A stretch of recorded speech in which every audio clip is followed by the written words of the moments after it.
¿Cómo alguien que vio a Dios cara a cara termina queriendo desaparecer? ¿Qué vio? ¿Qué entendió? ¿Qué le rompió por dentro?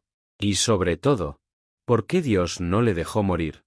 Esta es la historia de Elías. Y si alguna vez has sentido que ya no puedes más, que estás agotado de luchar, y que nadie lo entiende, esta historia es tuya. La Biblia no nos dice de dónde venía Elías. No sabemos su tribu. No sabemos su familia. No sabemos cómo era su infancia. No sabemos qué lo llevó a donde llegó. Solo sabemos que un día apareció delante del rey más poderoso de Israel. Y dijo algo que nadie en su sano juicio diría delante de un rey. Vive el Señor Dios de Israel, en cuya presencia estoy, que no habrá lluvia ni rocío en estos años, sino por mi palabra, sin introducción, sin credenciales, sin respaldo visible, solo un hombre desconocido, diciéndole al rey que Dios iba a cerrar el cielo, hasta que él decidiera abrirlo. Piensa en lo que es eso. Aparecer de la nada, sin nombre reconocido, sin posición, sin ejército detrás, sin nada que te respalde, excepto la certeza de que Dios está contigo. ¿Alguna vez has sentido eso? Esa certeza que no puedes explicar, pero que sabes que es real. Esa convicción que te hace hacer o decir algo que desde fuera parece una locura. Eso era Elías. Un hombre que no tenía nada, excepto una presencia. La presencia de Dios. Y eso era suficiente para pararse delante de cualquier rey. Pero hay algo más que necesitas entender. ¿Sobre quién era Elías? Era humano. Completamente, radicalmente humano. No era un ser especial. No tenía poderes innatos. No era diferente a ti en su naturaleza. El propio apóstol Santiago lo dice. Sin rodeos en el Nuevo Testamento. Elías era un hombre con sentimientos semejantes a los nuestros. Con sentimientos semejantes a los nuestros. No dice que era un superhéroe espiritual. No dice que no sentía miedo. No dice que estaba por encima de las emociones humanas. Dice que sentía lo mismo que tú. Y eso es importante. Porque lo que le pasó después no le pasó a un ser sobrehumano. Le pasó a alguien como tú. Y lo que está a punto de pasar en el Monte Carmelo es el momento más épico de toda la Biblia. Pero también es el principio de su mayor colapso. Y nadie te lo ha contado. Así, durante 3 años y medio no llovió en Israel. 3 años de sequía. 3 años de hambre. 3 años de un pueblo sufriendo las consecuencias de sus propias decisiones. Y Elías vivió todo ese tiempo en los márgenes. Primero junto a un arroyo, que con el tiempo también se secó. Luego en casa de una viuda extranjera, que no tenía casi nada. No en un palacio. No en una posición cómoda. No con recursos abundantes. En los márgenes. Esperando. Sin saber exactamente cuándo. Ni exactamente cómo. Solo confiando. ¿Cuánto tiempo llevas tú esperando? ¿Cuántos meses o años? ¿En ese lugar que no elegiste? ¿Confiando en algo que no puedes ver todavía? Elías lo entendía. Pero llegó el día. Dios le dijo, ve. Preséntate ante el rey Acab. Voy a dar lluvia sobre la tierra. Y Elías fue. Y propuso algo que desde fuera suena a suicidio. Reunid a todo Israel en el Monte Carmelo. Y traed a los 450 profetas de Baal. Vamos a ver quién es el Dios verdadero. 450 contra 1. No como metáfora. Literalmente. 450 hombres que servían al Dios del rey. Contra un hombre solo que servía al Dios del cielo. Y Elías les dijo, preparad un toro para el sacrificio. Ponedlo sobre la leña. No le pongáis fuego. Y vosotros invocad el nombre de vuestro Dios. Y yo invocaré el nombre del mío. El que responda con fuego. Ese es el Dios verdadero. Y el pueblo dijo, bien dicho. Empezaron los profetas de Baal. Clamaron desde la mañana hasta el mediodía. Baal, respóndenos. Baal, respóndenos. Nada. Ninguna voz. Ninguna respuesta. Ningún fuego. Y Elías empezó a burlarse de ellos. Gritad más fuerte. Quizás está meditando. Quizás está dormido y hay que despertarle. Clamaron más fuerte. Se hirieron con cuchillos como era su costumbre. Siguieron toda la tarde. Nada. Llegó la hora del sacrificio de la tarde. Y Elías se acercó. Pero antes de orar, hizo algo que no tenía ningún sentido estratégico. Mandó traer 4 cántaros de agua. Y derramarlos sobre el holocausto y la leña. Hacedlo otra vez. Lo hicieron otra vez. Hacedlo una tercera vez. Lo hicieron una tercera vez. El agua corría alrededor del altar. Empapó la leña. Empapó el toro. Empapó todo. ¿Por qué mojar algo que tiene que arder? Porque Elías no quería. Que nadie pudiera decir. Que fue un truco. Que fue suerte. Que fue cualquier cosa menos Dios. Y entonces oró. No gritó como los profetas de Baal. No se hirió. No hizo teatro. Simplemente dijo: Señor Dios de Abraham, de Isaac y de Israel. Sea notorio hoy que tú eres Dios en Israel. Y que yo soy tu siervo. Y que por tu palabra he hecho todas estas cosas.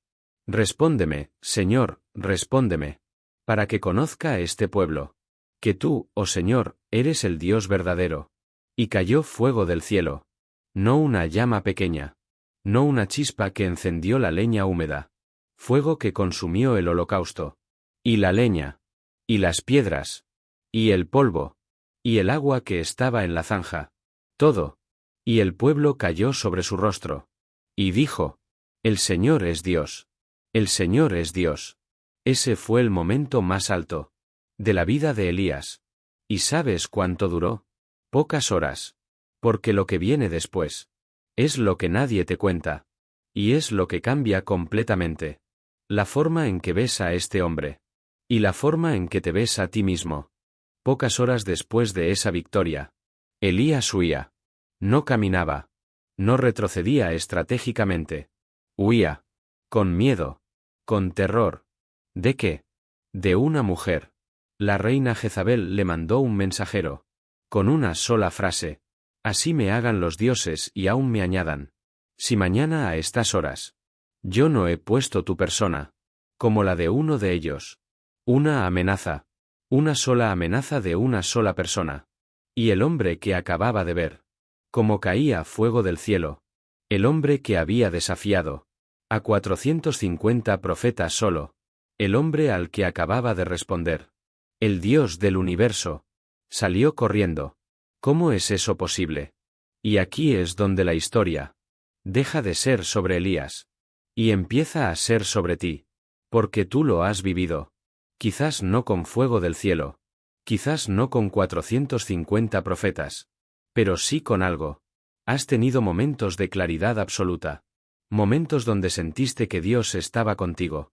Momentos donde hiciste algo que desde fuera parecía imposible.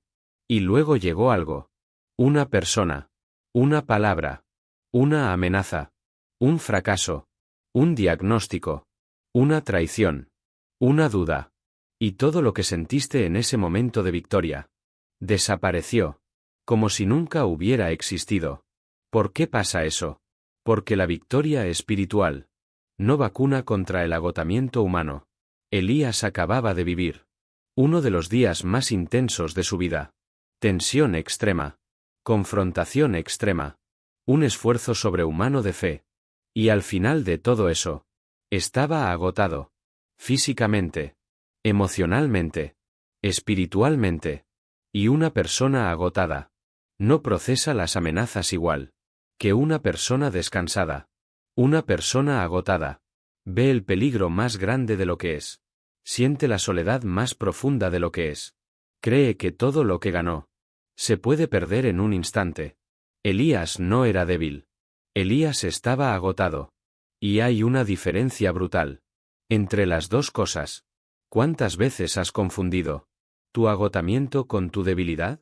¿Cuántas veces te has juzgado duramente por derrumbarte después de haber dado todo? La debilidad es un defecto de carácter. El agotamiento es una consecuencia del esfuerzo. Tú no eres débil. Cuando después de dar todo, sientes que no puedes más. Estás agotado. Y eso es humano. completamente humano. Igual que Elías. Pero lo que Dios hace cuando lo encuentra, tirado bajo ese árbol, no se parece en nada a lo que cualquiera esperaría. Y es exactamente lo que tú también necesitas escuchar hoy. Elías caminó un día entero por el desierto, solo, y cuando no pudo más, se sentó bajo un árbol de enebro, y pidió morir. No lo dijo con ira, no lo dijo con desesperación teatral, lo dijo con el cansancio de alguien que ya no tiene fuerzas para seguir fingiendo. Basta ya, Señor. Quítame la vida, porque no soy mejor que mis padres. Basta ya. ¿Cuántas veces has pensado eso? No necesariamente pedir morir. Pero si ese basta ya. Basta de luchar. Basta de intentarlo. Basta de creer que algo va a cambiar. Basta de ser el único que parece seguir adelante. Basta. Elías lo dijo en voz alta. Y se quedó dormido. Y aquí es donde Dios hace algo completamente inesperado. No le reprende. No le da un sermón sobre la fe. No le pregunta dónde está su confianza. No le recuerda lo que acaba de hacer en el Carmelo. Le deja dormir. Y cuando Elías se despertó, había junto a él una torta cocida sobre las ascuas. Y una vasija de agua. Come. Eso es todo. Come. No. ¿Por qué huiste? No. ¿Cómo puedes dudar después de lo que viste? No. Levántate y sigue, que tienes misión que cumplir. Come. Y Elías comió y bebió. Y se volvió a dormir. Y el ángel volvió por segunda vez. Y le dijo: levántate y come. Porque largo camino te queda. Dios sabía algo que Elías no podía ver. Desde debajo de ese árbol. Que el problema no era espiritual. Era físico. Estaba agotado. Tenía hambre. Tenía sed. Necesitaba dormir. Y Dios no le habló de fe. Hasta que le dio de comer. ¿Cuándo fue la última vez que te permitiste descansar de verdad? Sin culpa. Sin sentir que deberías estar haciendo algo. Sin castigarte por necesitar parar. Porque a veces, lo que interpretamos como crisis espiritual, es simplemente agotamiento humano. A veces la oscuridad que sientes no viene de tu falta de fe. Viene de que llevas semanas sin dormir bien. De que llevas meses cargando con demasiado. De que tu cuerpo y tu mente han llegado al límite. Y no tienen más que dar. Y Dios lo sabe. Y lo primero que hace no es darte un versículo. Es darte comida. Y sueño. Y tiempo. Elías necesitaba permiso para descansar. Y Dios se lo dio. Quizás tú también lo necesitas. Pero lo que viene después es la parte que más me impacta de toda esta historia. Porque Dios le va a decir algo a Elías. Que Elías lleva toda su vida creyendo que era verdad. Y va a resultar que era mentira. Con las fuerzas recuperadas, Elías caminó 40 días y 40 noches. Hasta el monte Horeb. El monte de Dios. El mismo lugar donde siglos antes Dios le había hablado a Moisés. Desde la zarza ardiente. Y Dios le preguntó: ¿qué haces aquí, Elías? No era una pregunta de reproche. Era una invitación a hablar. Y Elías derramó todo lo que llevaba dentro. He sentido un vivo celo por el Señor Dios de los ejércitos.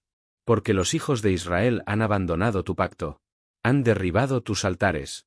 Han matado a tus profetas. Y solo yo he quedado. Y me buscan para quitarme la vida. Solo yo he quedado. ¿Lo has sentido tú? Esa soledad específica. De sentir que eres el único que se preocupa por algo. ¿El único que lucha? ¿El único que sigue? ¿El único que todavía cree cuando todo a su alrededor se ha rendido? Esa soledad tiene un nombre. Y Elías la conocía bien. Y Dios le dijo: sal fuera y ponte en el monte, delante del Señor. Y pasó un viento grande y poderoso, que rompía los montes, y quebraba las peñas. Pero el Señor no estaba en el viento. Y tras el viento un terremoto. Pero el Señor no estaba en el terremoto. Y tras el terremoto fuego. Pero el Señor no estaba en el fuego. Y tras el fuego, un silbo apacible y delicado. Una voz quieta. Un susurro. Y cuando Elías lo oyó, cubrió su rostro con su manto. y salió a la entrada de la cueva. ¿Por qué no estaba Dios? ¿En lo más espectacular?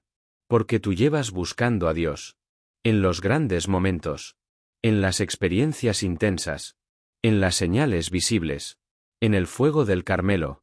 Y quizás Dios lleva tiempo. Hablándote en el silencio. En esa paz inexplicable. En medio del caos. En esa certeza suave. Que aparece cuando todo lo demás desaparece. En esa voz interior. Que no grita pero que sabes que es real. El problema no es que Dios no hable. Es que buscamos su voz. En los lugares equivocados. Y cuando no lo encontramos en el espectáculo, concluimos que no está. Pero está. En el silbido suave. En el silencio.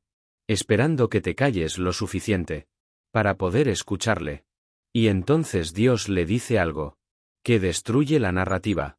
Que Elías llevaba meses construyendo en su cabeza. Algo que él creía con toda su alma. Y que resultó ser completamente falso. Escucha esto.